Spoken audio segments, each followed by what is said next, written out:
વિસ્તારમાં બિલ્ડર પાસે ખંડણી વસૂલવાના મામલે બે કથિત પત્રકારો સામે કાર્યવાહી. સુરતમાંથી એક મોટો બનાવ સામે આવ્યો છે. વાઠવા વિસ્તારમાં બિલ્ડર પાસે ખંડણી વસૂલવાના મામલે બે કથિત પત્રકારો સામે કાર્યવાહી થઈ છે. મળી રહેલી વિગતો અનુસાર બિલ્ડર અસલમ શેખની ઓફિસે પહોંચીને કથિત પત્રકાર ઇરશાદ શેખ અને અબ્દુલ શેખે 50,000 રૂપિયાની ખંડણી વસૂલ કરી.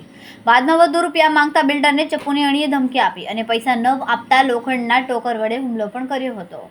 આ બનાવને પગલે અઠવા અને સલાબતપુરા પોલીસ સ્ટેશનમાં ગુના દાખલ કરવામાં આવ્યા છે. અઠવા પોલીસે બંને આરોપીને ઝડપીને કાયદેસરની કાર્યવાહી હાથ ધરી અને સમગ્ર મામલે વધુ તપાસ ચાલू है. अठवा लाइन्स पुलिस स्टेशन में गुनाह दाखिल किया गया है, जिसमें कि दो आरोपी अब्दुल शेख और इरशाद शेख, इन दोनों ने फरियादी असलम शेख के और उसके भाई के ऑफिस पर जाकर के उन दोनों को चाकू बता के 50,000 रुपए की खंडनी मांगी थी और उसके बाद वापस से 25/9/2025 को वापस से उनके ऑफिस पे जाकर के ज़्यादा पैसा मांगते हुए उनके लोहे के एक हथियार से ईजा पहुंचाई थी.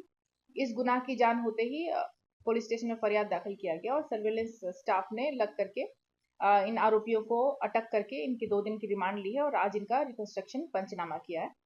और खंडनी का कारण प्राइमा फेसी ऐसा लग रहा है कि ये बिल्डर तरीके फरियादी काम करते थे और इनसे पैसे उघरानी करने के लिए इन्होंने खंडनी मांगी. और इन आरोपियों का पहले भी गुनाहित इतिहास है, जिसमें कि अब्दुल शेख पर अठवा लाइन्स पुलिस स्टेशन और सलाबतपुरा पुलिस स्टेशन इन दोनों में एक गुना दाखिल है. Thank you. કેમેરામેન સેનલ વિરાણી સાથે વિશાલ છેઠા, માનવ પ્રવાહ ન્યૂઝ, સુરત. અમારા વિડિયોની નવી અપડેટ મેળવવા માટે સબસ્ક્રાઇબ કરો માનવ પ્રભા ન્યૂઝ ચેનલને.